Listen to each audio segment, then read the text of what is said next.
Okay, so I don't need to introduce the topic. You've all been listening eagerly during the presentations that were being made earlier today. To finish the introduction, I'm the editor and publisher of Euractiv, so we specialize in policy, in European policy. And so it's kind of refreshing for me indeed today to be with you guys, because you're not the usual crowd. I'm usually mostly with lobbyists, with politicians, and here you can just see that you're people coming from different walks of life. So it's refreshing for me to see you. I'm welcoming today on the panel so Eero Aljo from the European Commission. You saw his presentation earlier today. There's a big package of legislation which is expected next week of the European Commission. So where decentralized or distributed generation is going to be an element of that. You can take a seat freely. And then two speakers, so Frank Vermeulen that you've just heard, and Marie-Noëlle de Keyser. Please take a seat. And so coming more from the business or civil society side. We'll also take a few questions from the floor. So don't hesitate to put your hand up and we'll try and pass on the microphone in order to take a few questions as well. So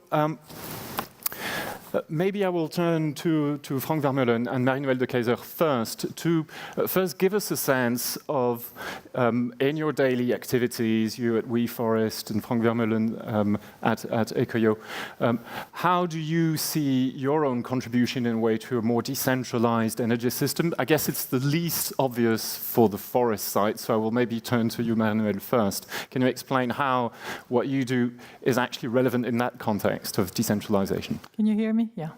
Well, actually, indeed, when I was first invited, I thought, this is maybe not my topic. And then thinking about it a little bit, trees are the most decentralized source of energy. I think we have to look at it from two perspectives. Are we talking Europe, or are we talking, for example, Africa? Very different problem. So in Europe, I saw in the statistics from the Commission that we target biomass as a source of energy for 2/3 of our consumption by 2030. That's what I found, and I'm not an expert in this. But that means, I mean, obviously biomass is waste, is agriculture, and is forestry. And I think forestry has a big role to play, not just being the source of energy, of renewables, with a lower emission than any fossil fuel, obviously, but also if we use the biomass, we are exhausting the soil. And that's very often critiques that are put forward when we're using biomass as energy sources. So the forests and the trees that we plant will be the ones that restore the soil. So we can do it, but we need to do it well. We need to do it sustainably and plant trees and let them grow and let them enrich the soil so that we can have productive forestry and agriculture in the future. So that's the situation over here in Europe. In Africa, it's a different one, where actually energy is mostly using forest and wood, because in countries like Tanzania, 90% of the energy sources is charcoal. And charcoal is just trees that have been processed in a way that become charcoal. And people use that to cook and maybe heating, but morely for cooking. And this is causing deforestation. Poverty and deforestation are closely connected. So the urgency there is to, and that's what we do when we work in those countries, like in Zambia, it's not just planting trees, but educating people on the importance of protecting trees and forests, planting more trees, but also telling them how to harvest biomass from the trees without killing the trees, and also sponsoring efficient wood stoves. So the problem, so trees are at the center, I think, in both continents, but the way we address that is very different, and they're both a big opportunity. In terms of obstacles that you see looking ahead into, helping you achieving what you're trying to do, going through a more decentralized energy production system, we'll have somebody from the policymakers side here. Do you see regulation, do you see politics as being a big obstacle, or is it mostly, you seem to be alluding to that, also a lot about education and simply development? Yeah, I think I'm very encouraged when, we mentioned the Sustainable Development Goals. One of them is clearly about using forestry for energy. That's one of them. We talked about the Paris Agreement. There's also one of the objectives in there that touches this point. You're positive about that? I mean, it's all in there, so we know what we have to do, so that's the good news. But we are too slow in making it happen, and we know the countries pledge, and then they don't deliver. So how can it be speeded up in your view? Do you have any ideas? For example, we have elections coming in France. I don't know how many French people are in the room. I'm French, and tonight there is a debate from the right party on TV. Well, send your questions. I sent a question this morning. That's what we have to do. In Germany, there's an election coming. We got to do the same thing. So we got to put pressure on our governments to deliver on their promises. Frank Vermeulen, let me turn to you. We saw your presentation. You're a businessman. You've set up this new company, EcoYo. You spoke about many different things, but how do you see now your experience on the ground in a country like Belgium setting up a company like yours, which is trying to use very small-scale renewables by individuals? I mean, I saw on your website there's actually farmers producing some of the electricity. What are the things which, for you, are the most the highest barriers that you face currently in Belgium to operate?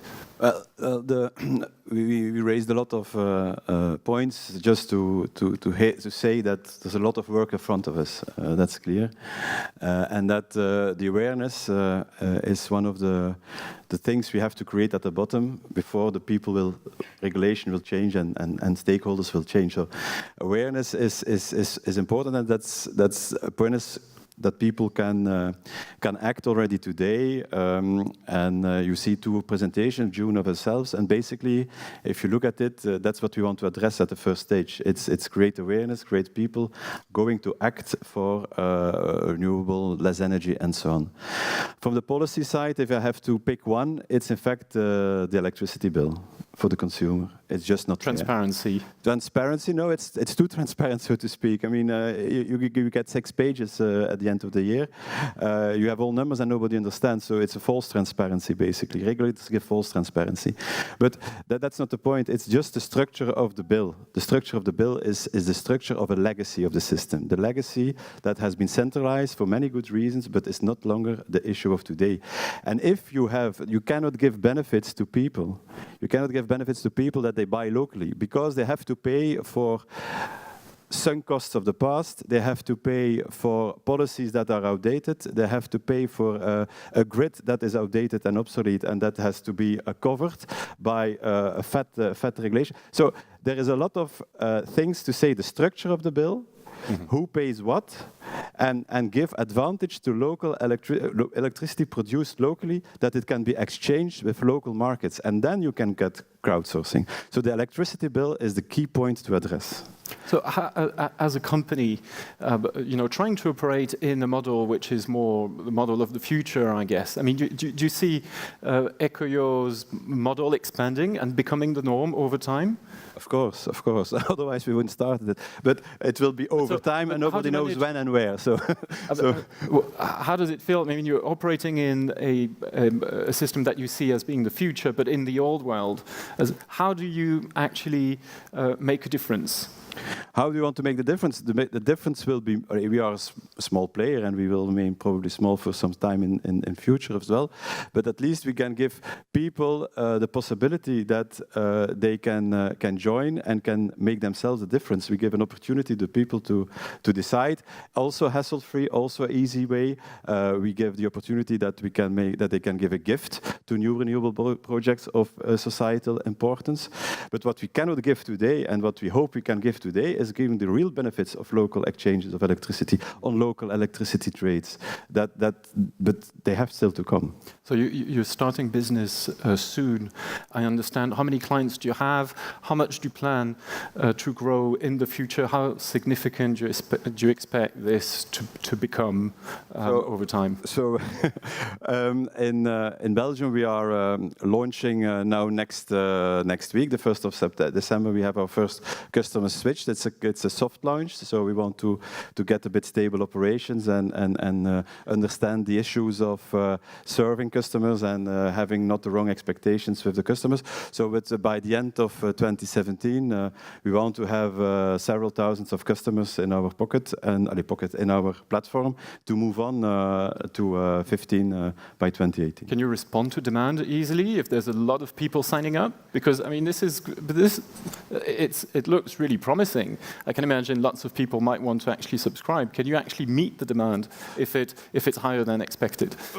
That's a luxury problem we have to solve. Yes, but indeed, our portfolio of producers is not yet. We can cope the first wave of customers. We have already good contacts to improve, but indeed, the supply side is a point of attention that we can keep up with the expectations of performance. But we will not overcommit. If we don't have the supply, we cannot commit to the consumers, of course.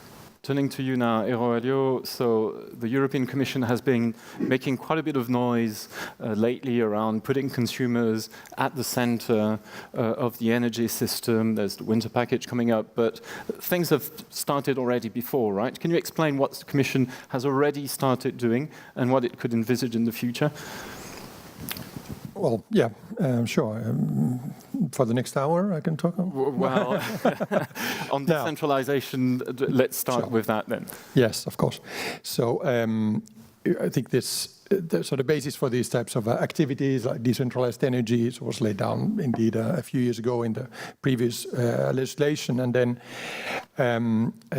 so it exists. So to say, what we've just noticed when we've looked at the situation then all over Europe is that it has picked up in a few places, and in a lot of places it has not happened, and that's why we started looking into the problems and how come this is the case.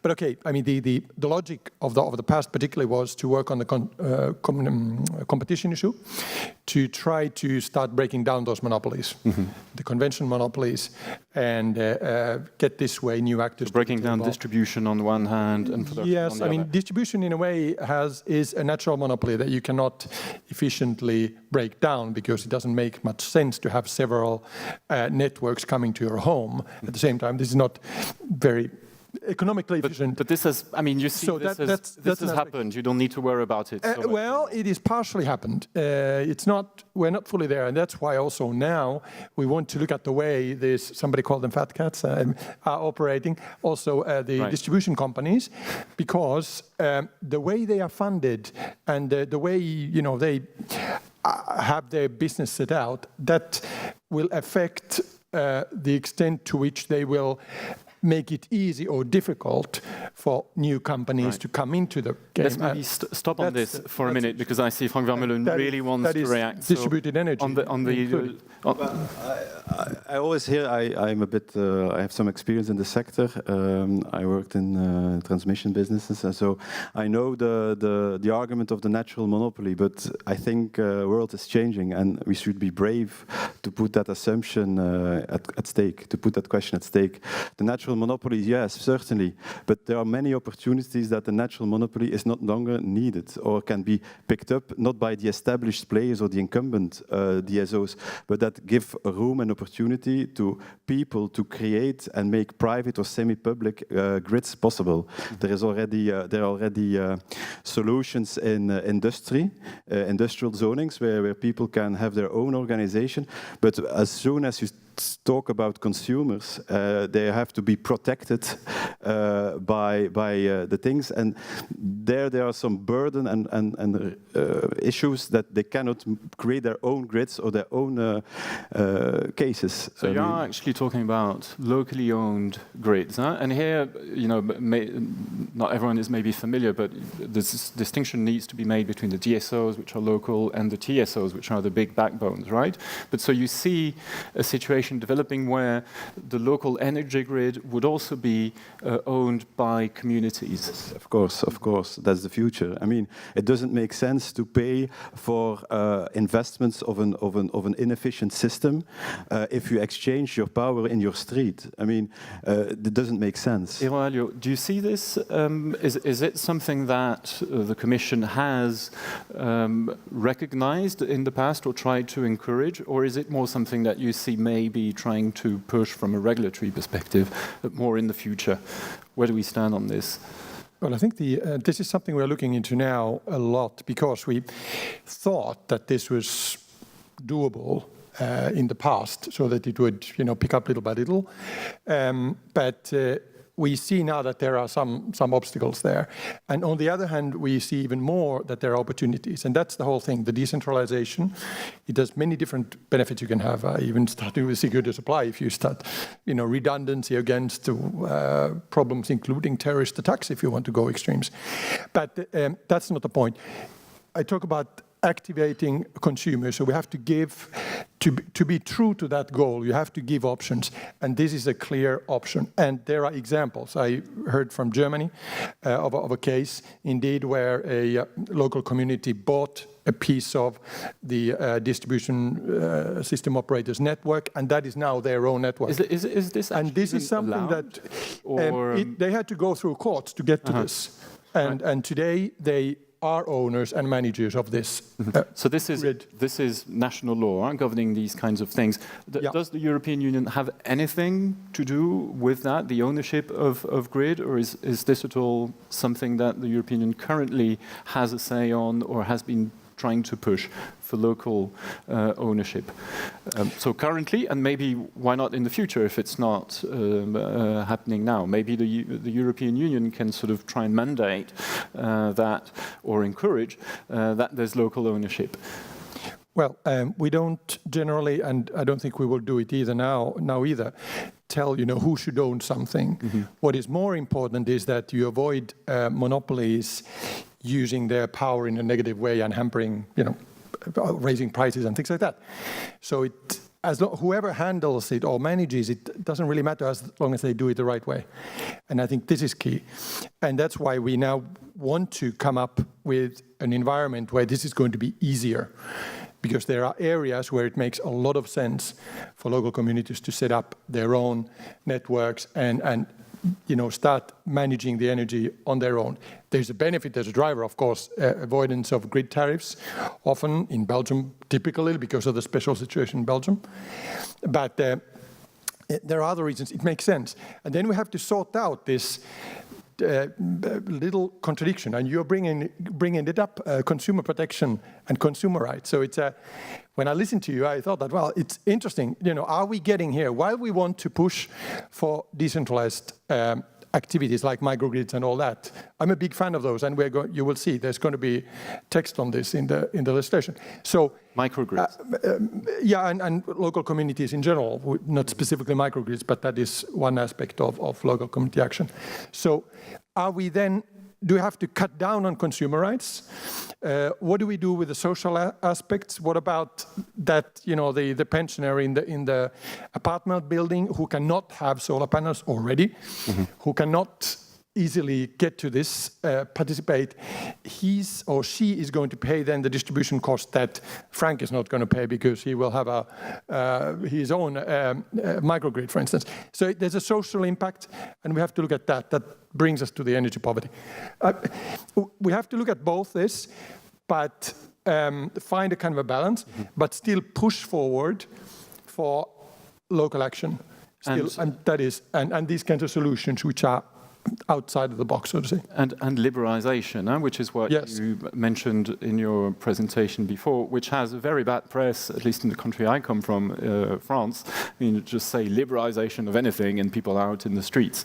And usually it means indeed prices that may fluctuate, and often more up than down, unfortunately. How do you see, obviously you need to have a market if companies like Ecoyo and others are to thrive, but people really care at the end of the day about how much is it that they're going to pay at the end of the month. So how do you see the transition, the phasing out? Or maybe you have ideas or suggestions in how this can be managed as a transition? Well, you saw the slide I showed about this case of Finland, which is one of the, I think, 2 countries where you can have a dynamic pricing today because of smart meters and a very active market. Mm-hmm. And there, it's always been the cheapest model. So far, always the cheapest deal, if you look at just cheapness. So, and how it happens, you just install the infrastructure. You roll out those meters, and you have a liberalized consumer market. And after that, the rest kind of happens. You get the services that come across. So if that is the goal, so then these types of things should be as one option, because you cannot force anything, should not force anything. It's one option. And it happens by getting also to the logic of letting consumers know what they actually consume. Not like it was said here, once a year, which is amazing for any other consumer activity. If you go to a supermarket, buy groceries, and you would once a year know what you're paying, think of it. I mean, it would be kind of bizarre. In energy, it's normal. So there, some countries took this approach that they even legislated on this, that you have to be built on the real consumption, which means that your bills will change. And then at the same time... as you said, be paid for not consuming, right? Well, not consuming, yes. That's another topic. I won't go into that because it takes time. But the thing is that you should have this option. And once you do that, people all of a sudden know what behavior, how it affects the bill. Mm-hmm. And that is an eye-opener. That changes things. One question from the floor here, in the second row. Yes. Hi. Just two points. One point with regards to regulation of the market.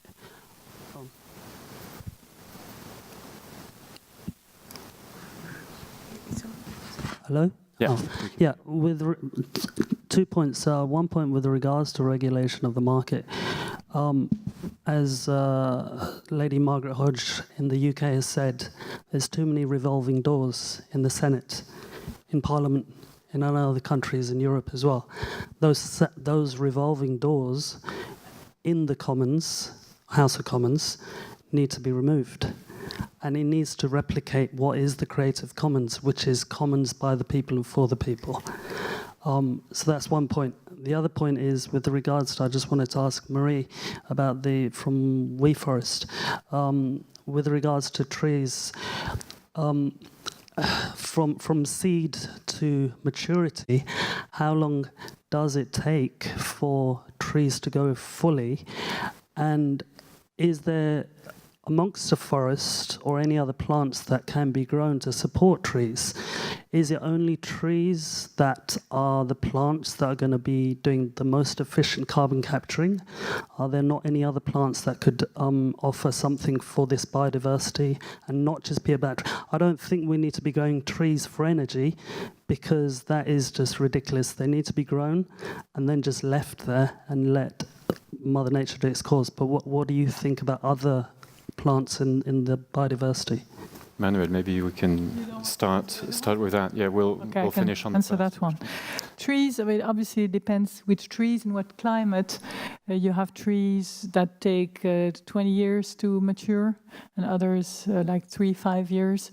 So the average, I mean, obviously initially you don't have much of carbon because it's very small. They build roots. However, it's not only the piece you see. In the Sahel, for example, where we also plant, for the first years, the trees only develop roots, and that's also carbon, because then they can survive droughts. And so you look and you say, oh, my tree is so small, but actually it is growing and it's there for long. In terms of alternative vegetation, so that we don't waste and burn trees as fuel. Yes, you have bamboo, for example, that is very promising.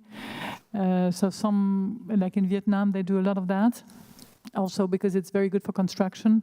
We're not in that field yet. We don't have the expertise. We are exploring, so it's open.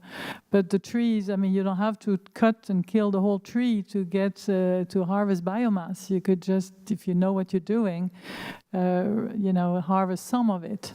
So that it is useful for the people as well. But I hear what you're saying, and there's chanvre. Yeah, I'm not familiar with the big benefits of it. I'm sure it has some, but if you have some information, share with me. We are constantly looking at what we should be doing, but the only rule that we have is we don't just have one recipe and go out and do it everywhere. The trees have to be useful for the people. They have to be good for nature. They have to be local. They have to be indigenous. Otherwise, you do what some people have done in the past. You bring eucalyptus to many places and then you kill everything because there's no biodiversity, no water left if you plant eucalyptus. So you got to know what you do. All right, I'll take another question here. The first one on the revolving doors, I'm not sure I understood completely. It was more about the power of big monopolies, I guess. Indeed, I'm sure this is a bit at the nexus of it. So we'll quickly pass on this one because we have only 3 minutes left. If you can bring the microphone here to the gentleman there. Thank you. Thank you. I have 2 questions. One is related to power of the energy industry, and that's of course one part of the problem, where you see the big sort of actors, and they have been fighting each other for many years, and now we try to break it up. One of the issue when you go down to the local level and you see many very interesting solutions using, for example, district heating and other collective big systems that could minimize cost and be very much more efficient, but it's run by bigger companies. And if you destroy that technical solution, then we really got into problem if we should build smart cities. So it's not only decentralization, it's also a smart technical solution that is built on bigger collaborations. So, and the other question was about the forest thing, and the European Union is a big sort of area to work in. And I see, as a Scandinavian, we have a lot of more opportunities to use the forest for different purpose, and building houses, use for clothes, for cellulosa. We have a lot of different types of use, and the perspective of local is that the Nordic countries can do much more with the forest, which you don't have the same situation in south of Europe. And now the European Union tried to make one strategy based on a sort of with different perspective. I think that it must be much more diverse strategy based on the local situation, and give the rights for example, the Nordics to have their policies. It's not against the sustainability principle. It's based that the forest can be used for many purposes. Right. Yeah, the Scandinavian countries indeed have a particular experience with forest. I'm not sure we want to start a discussion in detail about this at this stage. But if I understand from your first point, is there is a role still, you believe, for also the big generators. So indeed, maybe you can give a few thoughts on how you see maybe the two coexisting over the long run. I mean, you Frank Vermeulen, seem to have a more, I would say, extremist view, saying it's going to be completely decentralized, completely distributed. Do you see maybe things a bit differently, that there can be a coexistence between big, still power producers and the smaller ones? Well, yeah, we believe in a mixture of things. So I think when somebody comes up with a very good solution to the variability, to the volatility or intermittence, whatever word we want to use, of renewable or generation, indeed, the solar and wind fluctuating a lot. So once you can get that together with an efficient and cheap storage, so then you're done. Then you're really solved a major issue, and you can phase out many other conventional generation methods. Today we're not yet there, so we need both. We need some ways to sort out the valleys and the peaks and such. Demand response is one of those methods. The smartness, yes, very relevant. So indeed, smart grid, smart metering. I mean, we hear about that, but it really does make a lot of sense. So we have to make more out of existing infrastructure by using it more intelligently, just because it otherwise. Pong Vermeulen, maybe a very quick word before we close, because time is already over, I'm afraid. Well, what's certain probably is that the scale of or the unit size of the installations will go down. Maybe not in the end to the extreme, as I've said, there will always be a blend, a mix, but at least the center of gravity or the most important part will go to installations of a smaller size, of a simpler technology, requiring more basic competences.